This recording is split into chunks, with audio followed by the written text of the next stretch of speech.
ഒരു trip plan ചെയ്യാൻ തുടങ്ങിയിട്ട് വർഷങ്ങളായി. ഗ്രൂപ്പിൽ അങ്ങ് പാരീസ് തൊട്ട് വീടിന്റെ അടുത്തുള്ള മൺട്രോത്തുരുത്ത് വരെ പ്ലാൻ ചെയ്തു.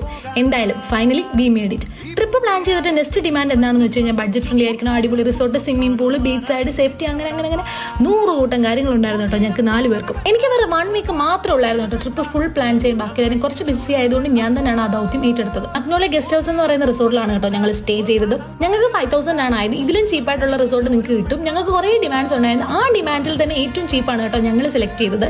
ഇത് ബീച്ചിന്റെ സൈഡിൽ തന്നെ വരുന്ന റിസോർട്ടാണ്. അടിപൊളി റിസോർട്ടായിരുന്നു. ഉച്ചയ്ക്ക് 12 മണിക്കായിരുന്നു കേട്ടോ ഞങ്ങളുടെ ചെക്കിന്. അടുത്ത ദിവസം 11 മണിക്കാണ് ചെക്ക് ഔട്ട്. അപ്പൊ ഞങ്ങൾ വന്നു കഴിഞ്ഞ് 2 മണിക്കൂർ റെസ്റ്റ് എടുത്തു. പിന്നെ വർക്കല ഒന്ന് എക്സ്പ്ലോർ ചെയ്യാൻ ഇറങ്ങി. ആദ്യം ക്ലഫോർട്ടി എന്ന് പറഞ്ഞ റെസ്റ്റോറന്റിൽ പോയി നല്ലതുപോലെ ഫുഡ് കഴിച്ചു. അത് കഴിഞ്ഞ് വർക്കല ഒന്ന് എക്സ്പ്ലോർ ചെയ്യണം.